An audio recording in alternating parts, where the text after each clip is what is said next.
आज हम बात कर रहे हैं इस मुद्दे की जिसने पूरी दुनिया का ध्यान अपनी ओर खींच लिया है। एक तरफ है अमेरिका के राष्ट्रपति डोनाल्ड ट्रंप जो अपने देश को संबोधित करने वाले हैं और ईरान के साथ चल रहे तनाव पर बड़ा ऐलान कर सकते हैं। वहीं दूसरी तरफ ईरान के राष्ट्रपति मसूद पेजेश्कियन ने अमेरिकी जनता के नाम एक खुला खत लिखकर अपनी बात दुनिया के सामने रखी है। ये खत ट्रंप के संबोधन से ठीक पहले सामने आया है, जिससे उसकी अहमियत और भी बढ़ जाती है। इस खुली चिट्ठी में मसूद पेजेश्कियन ने साफ तौर पर कहा कि ईरान किसी भी देश या उसकी जनता का दुश्मन नहीं है। उन्होंने ये भी संदेश देने की कोशिश की कि ईरान की समस्या अमेरिका की जनता से नहीं बल्कि उसकी नीतियों से है।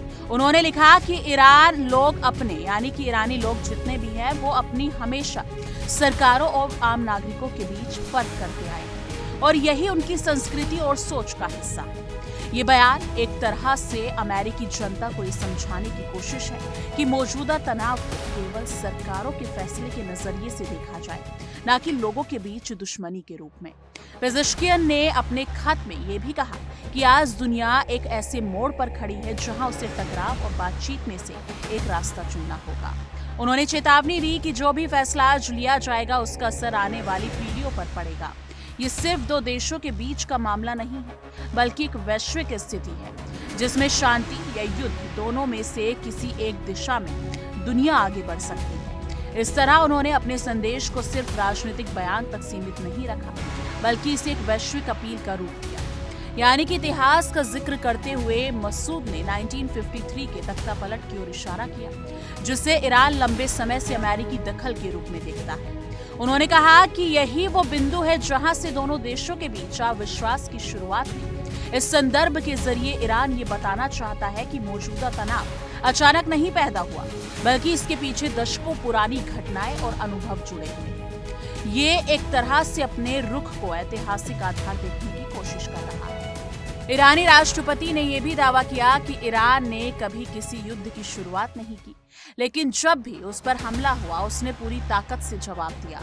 उन्होंने ये भी स्पष्ट किया कि उनका देश हमलावर नहीं है लेकिन अपनी रक्षा करने का पूरा अधिकार रखता है। इस बयान के जरिए उन्होंने ये भी संकेत दिया कि अगर हालात बिगड़ते हैं तो ईरान पीछे हटने वाला नहीं है। साथ ही उन्होंने ये भी कहा कि वर्षों से अमेरिका द्वारा बनाए गए दबाव और प्रतिबंधों के बावजूद ईरान कमजोर नहीं हुआ है बल्कि शिक्षा, तकनीक और स्वास्थ्य जैसे क्षेत्रों में उसने उल्लेखनीय प्रगति की। इस पूरे घटनाक्रम के बीच एक और विवाद सामने आया है। डोनाल्ड ट्रंप ने दावा किया था कि ईरान ने युद्ध विराम की मांग की है, लेकिन ईरान ने इस दावे को पूरी तरह से खारिज कर दिया। ईरान के विदेश मंत्रालय ने इसे बेबुनियाद बताते हुए कहा कि ऐसी कोई अपील नहीं की गई। इस विरोधाभास ने स्थिति को और अधिक ज्यादा उलझा दिया है और ये समझना मुश्किल हो गया है कि असल सच्चाई क्या है, क्योंकि अगर देखा जाए तो अमेरिका और ईरान की जंग चल रही है। कभी इजराइल अमेरिका का साथ देता है तो कभी पीछे हटता नजर आ रहा है। तो कहीं ना कहीं ये भी नजर आ रहा है कि आने वाले दिनों में अमेरिका और इजराइल के बीच में भी दरार आ चुकी है और आने वाले दिनों में कुछ बड़ा भी देखने को मिल सकता है। जिस हिसाब से अमेरिका और इजराइल ने ईरान पर वॉर किया है, मिसाइलें बरसाई, तो क्या आने वाले दिनों में इजराइल अमेरिका पर भी सेम सिचुएशन या फिर सेम वॉर कर सकता है या फिर अमेरिका सेम इजराइल पर भी कर सकता है। लेकिन अब यहाँ पर देखना ये होगा कि ईरान की क्या कुछ भूमिका रहेगी।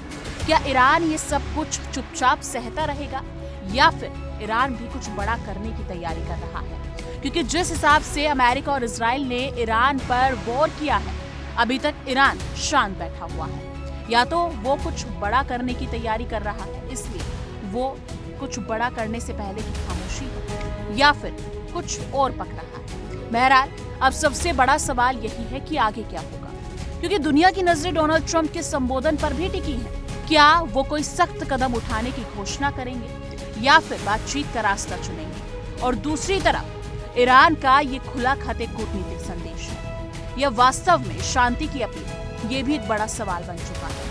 अगर हालात और बिगड़ते हैं तो इसका सीधा असर अमेरिका और ईरान तक सीमित नहीं रहेगा बल्कि पूरी दुनिया इसकी चपेट में आ सकती है।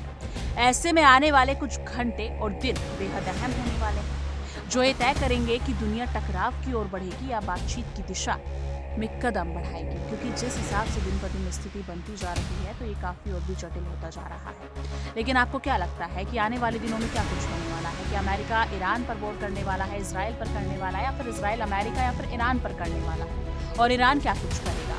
कमेंट सेक्शन में अपनी राय जरूर साझा कीजिएगा। देखिए इंडिया डेली 24/7 अब आपकी स्मार्ट टीवी पर। इंडिया डेली मौजूद है सभी डिजिटल प्लेटफॉर्म पर लाइव और लगातार। इंडिया डेली 24/7 हर दिन राष्ट्र को समर्पित।